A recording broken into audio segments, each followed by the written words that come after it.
हम में से बहुत सारे लोगों ने स्टेट बैंक ऑफ इंडिया में एक सेविंग्स अकाउंट तो खोल ही रखी है। स्टेट बैंक ऑफ इंडिया हम सभी को पता है भारत की सबसे लार्जेस्ट पब्लिक सेक्टर बैंक है, यानी सरकारी बैंक है। और वहाँ पर हम में से बहुत सारे लोगों ने अभी तक एक सेविंग्स अकाउंट खोल ही रखा है। आज की वीडियो में मैं सेविंग्स अकाउंट के बारे में आपसे बातें नहीं करने वाला हूँ। आज मैं आपसे सेविंग्स अकाउंट से रिलेटेड एक ऐसे अकाउंट के बारे में बातें करने वाला हूँ जिसके बारे में मुझे नहीं लगता आप में से बहुत सारे लोगों को पता है। आज मैं आपको स्टेट बैंक ऑफ इंडिया की एमओडी अकाउंट यानी कि मल्टी ऑप्शन डिपॉजिट अकाउंट, जो कि ठीक एक सेविंग्स अकाउंट की तरह ही है, उसके बारे में बातें करने वाला हूँ। आपको मैं बताने वाला हूँ किस तरह से एक मल्टी ऑप्शन डिपॉजिट अकाउंट हमें सेविंग्स, जो हमारी रेगुलर सेविंग अकाउंट है, उससे बहुत ज़्यादा इंटरेस्ट प्रोवाइड करता ही है, और कैसे उस अकाउंट में हमें फ्लेक्सिबिलिटी भी मिल जाती है पैसे निकालने की और पैसे जमा करने की। आज की वीडियो में मैं आपसे इसी के बारे में बातें करने वाला हूँ।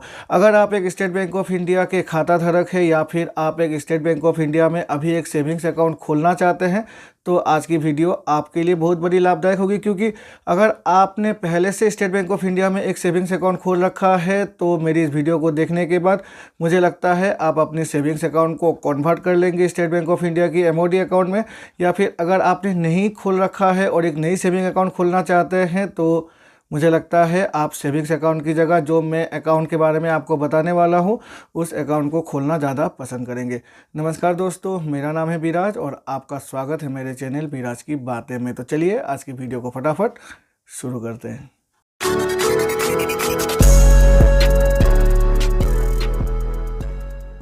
स्टेट बैंक ऑफ इंडिया की जो एमओडी अकाउंट है उसको कहा जाता है एसबीआई सेविंग्स प्लस अकाउंट, यानी कि state bank of India savings plus account. जैसे नाम से ही हमें पता चलता है ये एक सेविंग अकाउंट है, लेकिन इसमें कुछ प्लस एडवांटेजेस है, और उस एडवांटेजेस की वजह से ही ये जो सेविंग अकाउंट है ये खास हो जाती है जो रेगुलर सेविंग अकाउंट है उसके मुकाबले। एमओडी का मतलब होता है multi option deposit. Multi option deposit मतलब हमारे पास ऑप्शन होती है हमारी डिपॉजिट को मैनेज करने की, और इसीलिए इसे एमओडी कहा जाता है। एसबीआई की जो सेविंग्स प्लस अकाउंट है ये सेविंग्स अकाउंट की तरह ही है। इसे खोलने की जो भी प्रोसीड्योर है वो सेम है जो एक सेविंग अकाउंट में खोलने की प्रोसीड्योर होती है। इसके लिए हमें जो एप्लीकेशन है उसे फॉर्म को फिलअप करना पड़ता है। एप्लीकेशन फॉर्म को फिलअप करने के साथ हमारी जो केवाईसी डॉक्यूमेंट्स है, यानी कि पैन कार्ड हो, आधार कार्ड हो, ड्राइविंग लाइसेंस हो, वोटर आईडी हो, यानी कि एक आइडेंटिटी प्रूफ और एक एड्रेस प्रूफ हमें अपने एप्लीकेशन फॉर्म के साथ फिलअप करके देनी होती है, और साथ में हमें फ़ोटोग्राफ भी देनी होती है। अगर हम एक भारतीय नागरिक हैं तभी हम इस अकाउंट को खोल सकते हैं, एनआरआई सेविंग्स प्लस अकाउंट को नहीं खोल सकते। सेविंग्स प्लस अकाउंट को हम सिंगल भी खोल सकते हैं या फिर जॉइंट भी खोल सकते हैं, लेकिन जो अगर हम जॉइंट खोलते हैं तो जॉइंट खोलने के समय जो फर्स्ट अकाउंट होल्डर होता है उसी के पास पूरी की पूरी राइट होती है। आइडर और सर्वाइवर ऑप्शन दे सकते हैं, लेकिन जो फर्स्ट ओनर है वो हमेशा ही फर्स्ट होल्डर रहता है सेविंग्स प्लस अकाउंट में। सेविंग्स प्लस अकाउंट, अब जो भी मैंने कहा ये तो सब हम एसबीआई की जो सेविंग्स अकाउंट है उसको खोलने के समय भी हमें ये सारी ऑप्शन मिल जाती है, लेकिन सेविंग्स प्लस अकाउंट में ऐसा खास क्या है जिसके बारे में मैं इतनी देर से आपके साथ बातें कर रहा हूँ, और ये क्यों जो नॉर्मल सेविंग अकाउंट है उससे थोड़ी सी अलग है। सेविंग्स प्लस अकाउंट की, जैसे मैंने आपको कहा, मल्टी ऑप्शन डिपॉजिट हमें मिल जाती है, और ये एमओडी का मतलब होता है जो भी अमाउंट एमओडी के तौर पर कन्वर्ट हो जाएगी उस अमाउंट पर हमें 1 साल, 2 साल, 3 साल, 4 साल या फिर 5 सालों की फिक्स डिपॉजिट की इंटरेस्ट रेट मिल जाएगी। मतलब सेविंग्स अकाउंट में हम सभी को पता है जो इंटरेस्ट रेट है वो करीब 2.5 से 3% के बीच है, और जो फिक्स डिपॉजिट है स्टेट बैंक ऑफ इंडिया में उस पर हमें 4.9% से लेकर करीब 6.5-7% तक इंटरेस्ट रेट मिल जाती है। तो इसीलिए ये जो अकाउंट है एसबीआई सेविंग्स प्लस अकाउंट, इस पे जो भी amount as a MOD balance convert हो जाएगी उस पर हमें जो नॉर्मल सेविंग्स अकाउंट की जो भी इंटरेस्ट है वो नहीं मिलेगी, उससे कहीं ज़्यादा जो फिक्स डिपॉजिट की लिमिट है वो मिलेगी, जो इंटरेस्ट रेट है वो मिलेगी। जब भी हम अपने सेविंग्स प्लस अकाउंट को खोलेंगे उसी समय हमारी जो एमओडी जो हमें कन्वर्ट होगी, जो फिक्स डिपॉजिट पर कन्वर्ट हो जाएगी, उसकी जो टेन्योर है वो सिलेक्ट करना पड़ता है। अगर हम नहीं करेंगे तो ये ऑटोमेटिकली 1 साल की जो फिक्स डिपॉजिट इंटरेस्ट रेट है वही ले लेगा। तो एमओडी में जो जैसे कि मैंने आपको कहा कि एक अमाउंट हमारी कन्वर्ट हो जाएगी एमओडी बैलेंस में, जो सेविंग्स से सीधे सीधे एमओडी बैलेंस में, और ये जो अमाउंट कन्वर्ट हो जाएगी उस पर हमें, जैसे कि मैंने कहा, हमें फिक्स डिपॉजिट की रेट मिलेगी, लेकिन इस पे भी एक लिमिट बांधी गई है। यहाँ पर दो वर्ड है जो जिसके बारे में आपको थोड़ी सी ध्यान में रखना है और आपको थोड़ी सी समझना भी ज़रूरी है। एक है थ्रेशोल्ड लिमिट और एक है रिजल्टेंट लिमिट। थ्रेशोल्ड का मतलब होता है एक ऐसी लिमिट जिसके बाद हमारी जो भी पैसे हैं वो ऑटोमेटिकली एमओडी में स्वीप हो जाएगी। स्वीप का मतलब है जो पैसे ऑटोमेटिकली हमारी सेविंग्स अकाउंट से एमओडी बैलेंस में कन्वर्ट हो जाएगी, उसे हम कहते हैं स्वीप। मतलब वो स्वीप हो जाएगी, मतलब वो का ट्रांसफ़र हो जाएगी। और इस पे भी दो प्रोसेस है, स्वीप इन और स्वीप आउट।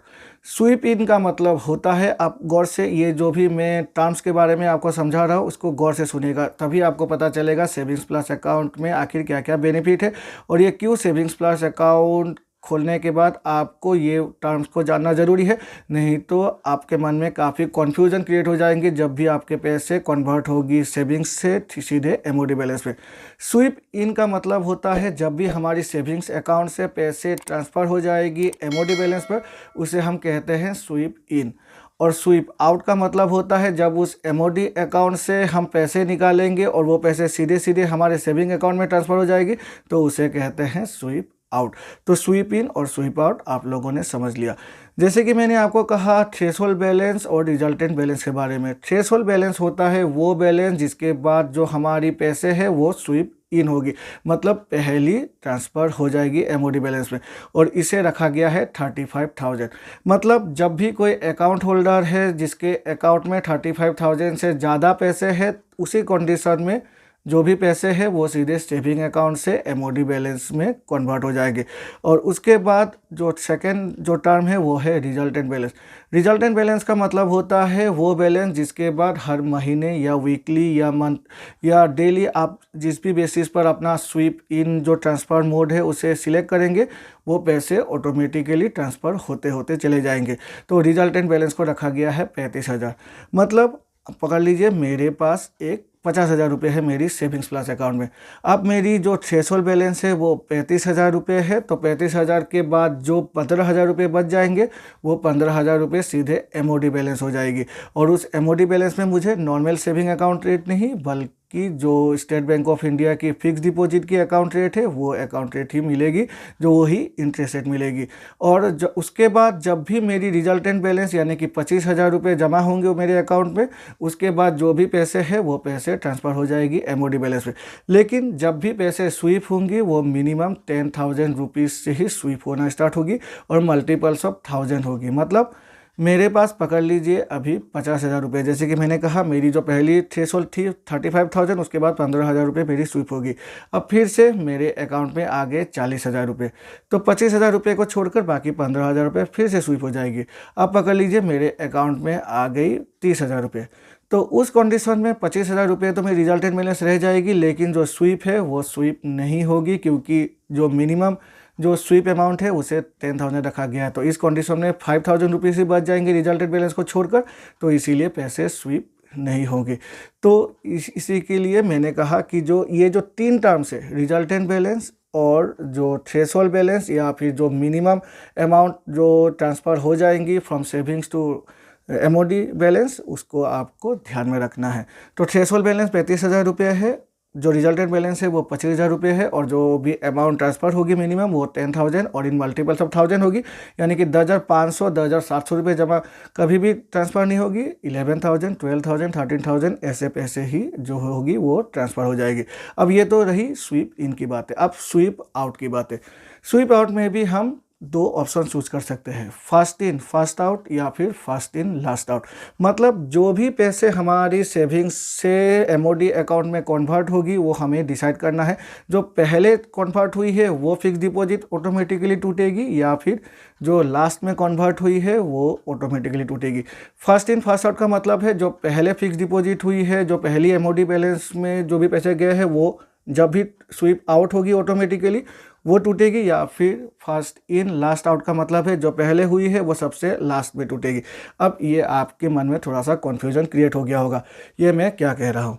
तो चलिए इसको इजीली समझ लेते हैं। अब पकड़ लीजिए, मैंने पहले एग्जाम्पल दिया था, 50,000 रुपये मेरे सेविंग्स अकाउंट में थे, वहाँ पर से 35,000 रुपया जो पहला रिजल्टेंट थ्रेशोल्ड था उसको छोड़कर बाकी के 15,000 रुपये कन्वर्ट हो गए एमओडी पे। अब मुझे इमरजेंसी 40,000 रुपये की ज़रूरत पड़ गई, तो क्या होगा, जब भी मैं अपने एटीएम से या फिर चेक से अपने पैसे को निकालना चाहूँगा तो ऑटोमेटिकली मेरी जो 35,000 रुपये थी वो तो रहेगी, वो तो निकल ही जाएगी, बाकी जो एमओडी बैलेंस में 15,000 रुपये कन्वर्ट हो गए थे वो ऑटोमेटिकली टूट कर निकल जाएंगे।